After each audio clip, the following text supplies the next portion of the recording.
मेरा नाम राहुल है। मुझे गांव के घर से काफी दूर की बड़ी सिटी में नई नौकरी मिली थी। इस शहर में भाड़े का घर लेकर रहने लगा। पड़ोसी के तौर पर घर के सामने ही एक घर था जिसमें एक बुजुर्ग जोड़ा रहता था। दोनों बिल्कुल अकेले थे, मतलब ना कोई बेटा, ना बेटी, ना ही कोई रिश्तेदार, यानी कि संयुक्त परिवार नहीं था। मैं एक संयुक्त परिवार का सदस्य था, इसलिए मुझे अक्सर उनके बारे में विचार आते रहते थे। मुझे देखकर बुरा लगता है, इतनी उम्र होने के बाद भी उनकी देखभाल करने वाला कोई भी उनके साथ नहीं है। जब मैं सुबह ऑफिस के लिए निकलता था तो देखता था कि दादी जी अपने कपकपाते हुए हाथों से दादाजी को चाय देती थी। वैसे ही कपकपाते हाथों में कप लिए दादाजी चाय पीते थे। वहां पर रहते हुए कुछ दिन होने के बाद मुझे पता चला कि यह दोनों मिलजुल कर धीरे धीरे घर के सारे काम करते थे। कोई भी उनसे जाकर बात नहीं करता। इतने दिनों में मैंने उनकी आवाज तक नहीं सुनी थी। जब मैं शाम को ऑफिस से घर आता था तब दोनों को घर के आंगन में बैठा पाता था और उन दोनों के ही चेहरों पर थकान साफ साफ पड़ पाता था।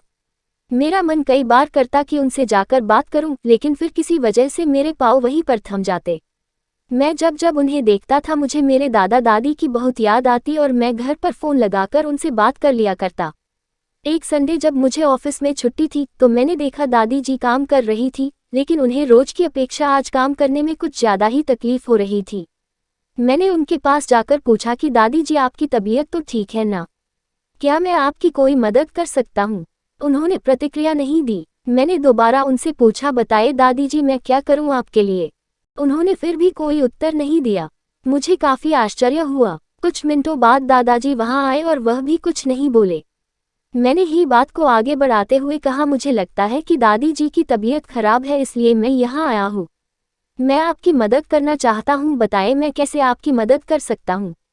दादाजी इशारों से मुझसे बातें करने लगे। उन्होंने इशारों से मुझे बताया कि दादी जी सुन और बोल नहीं सकती। उन्होंने यह भी बताया कि वह खुद भी बोल नहीं सकते, वह सुन सकते हैं, मेरी बात समझ सकते हैं। उन्होंने इशारों से दादी से कुछ कहा और दादी ने मेरी तरफ देखकर मेरे माथे पर हाथ फेरा। मैं उन दोनों की तरफ देखते ही रहा और न जाने कब मेरे आंखों से आंसू बहने लगे। उस दिन के बाद जब जब मुझे समय मिलता मैं उनके पास चला जाता। वह मुझ पर बहुत प्यार बरसाते। अब तो मुझे उनके इशारे की मीठी भाषा भी बहुत अच्छे से समझ में आने लगी थी।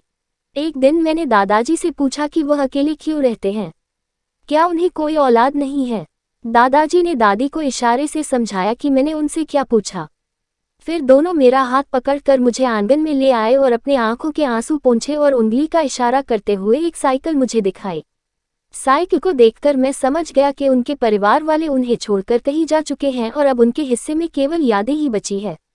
उन्हें रोता हुआ देखकर मैं भावुक हो गया और मैंने दोनों को गले से लगा लिया। उन्होंने मेरे ऊपर अपने सीने में सालों से बंद प्यार के बादलों से प्यार की इतनी बारिश कर दी कि मैं पूरी तरह उसमें भीग गया। दोस्तों, इस कहानी से कई लोग जुड़ पाएंगे, क्योंकि यह सिर्फ कहानी नहीं है, यह कई सारे बेचारे बुजुर्ग लोगों की सच्ची घटनाएं हैं।